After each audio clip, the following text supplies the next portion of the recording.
Hello fans and welcome to a very special edition of the Tiger Women's Lacrosse Report. I'm your host Ben Rosenbaum, and for the first time I am joined by the head coach of the Tigers, Kristen Carr. Coach, welcome to the Towson Sports Network. Thank you. So this is a little overdue.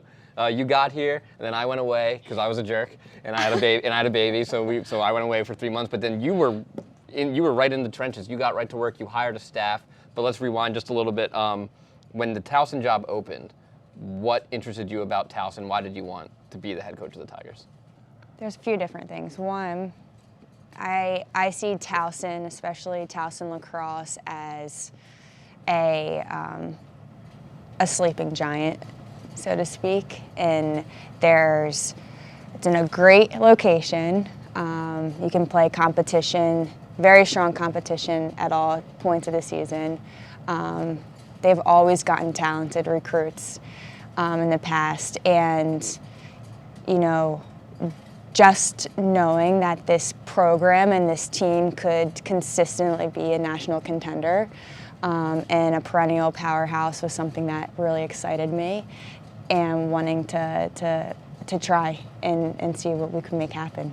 Great. And so obviously you don't do this by yourself. You went out, you hired a staff. Tell us quickly about your assistant coaches and what they bring to the table. I'm pretty obsessed with my staff.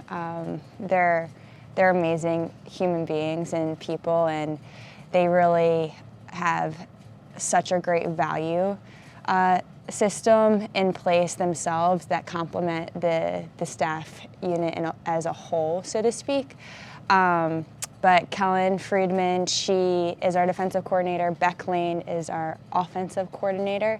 And Shelby Harrison is our specialist with draws and goalies. And each of them brings a different dynamic, has a different personality to the fold, but all of them are such strong women and badasses in their own right. And for our team to have those three to look up to and those three to model what to do, what to say, how to act, and how to perform at a high level, I feel very grateful, and that I hit the jackpot with the staff.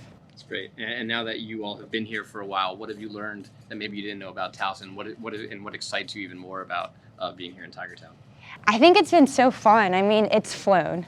Like, I can't believe we're playing our first exhibition game of this year on Friday, so just in a couple of days. But it's been great. Our journey is to get better, to learn, to grow, and get better every single day. And I truly feel that our team has been able to lean into that and have had so many different light bulb moments. I mean, the pride that Towson Athletic has as a whole is awesome.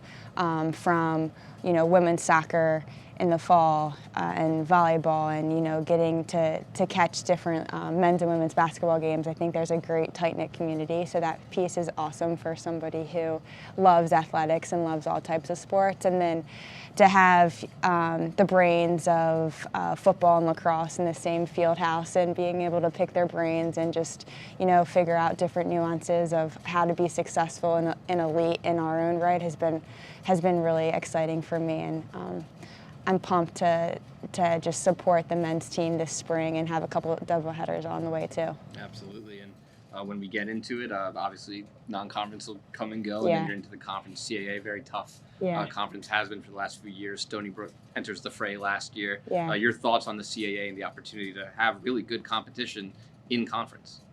Yeah, I mean, I think there's two roads to get to the NCAA tournament. It's your out-of-conference play, and it's also your in-conference play. And specifically speaking on conference play, it's like you have Drexel and you have Stony Brook, and I know Delaware was a close one for Towson last year. So every game's a dogfight. You can't take any play off. You can't take moments off. You have to be able to refocus in the moment and continue to redefine who you are and what you're all about every single step of the way.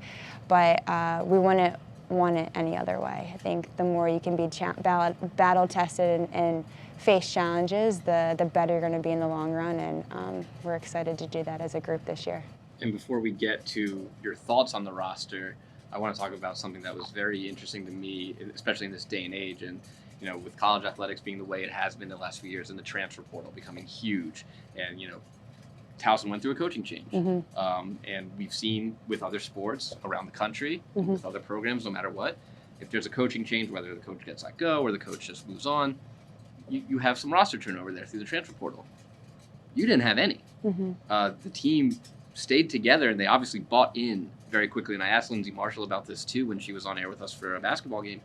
What do you attribute that to? I mean, definitely pat yourself on the back and your staff as well, because you got them to buy in very quickly that you lost nobody. And it's not like it's a team that was bad last year. They were the runners up in the conference. So you kept a very talented roster that probably would have had other suitors together.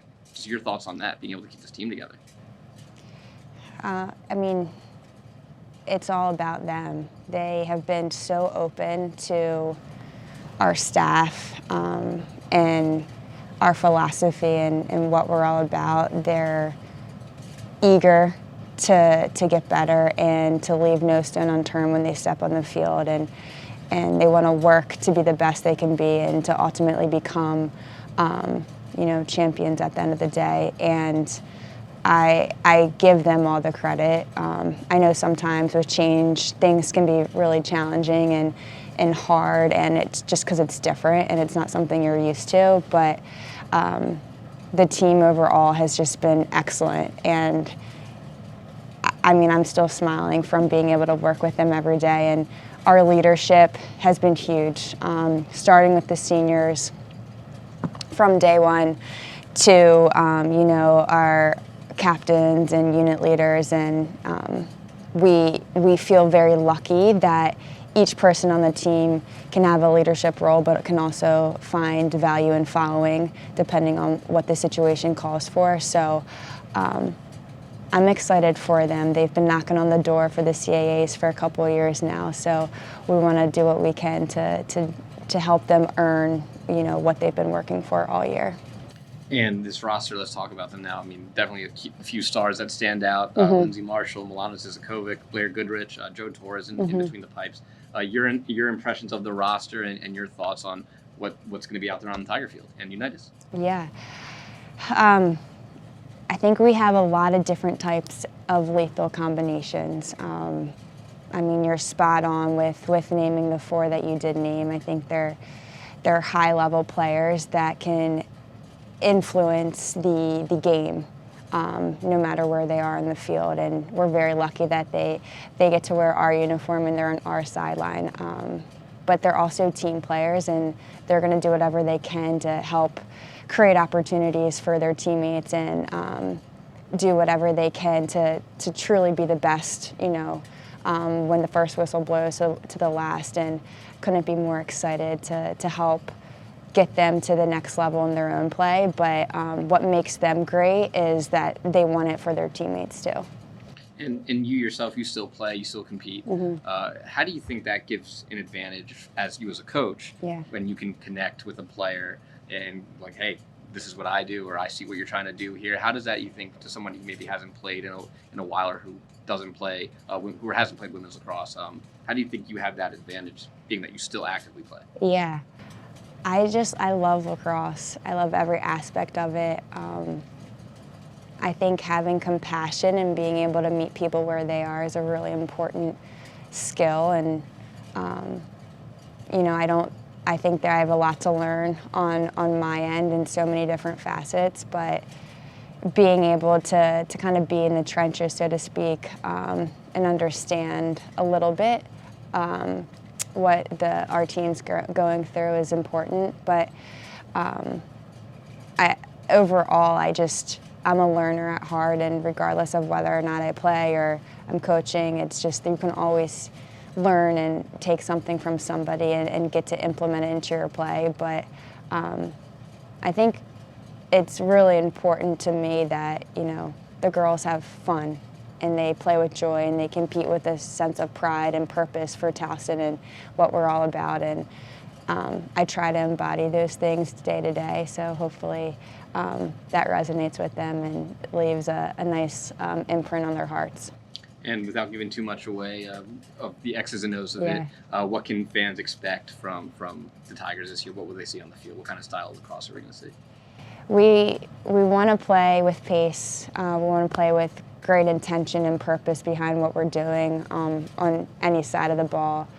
And we want to continue to celebrate each other and make people want to be a Towson Tiger in the future and want to be a part of our family. And your last question for you is your expectations this year. What are you looking forward to, and what do you expect out of the Tigers?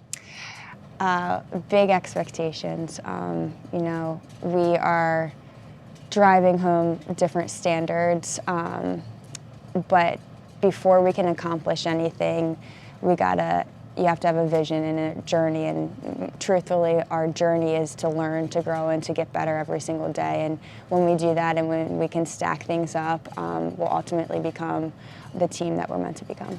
All right, great, Coach. Thank you so much for giving us some time. Thank Excited you. to watch you. And let's go. We're ready to do it. Go Tigers. All right, that is the head coach of the Tigers, Kristen Carr. And for more news and notes on Towson Lacrosse, make sure you head over to TowsonTigers.com. For everyone here at Towson Athletics, I'm Ben Rosenbaum. Thanks for joining us. And as always, go Tigers.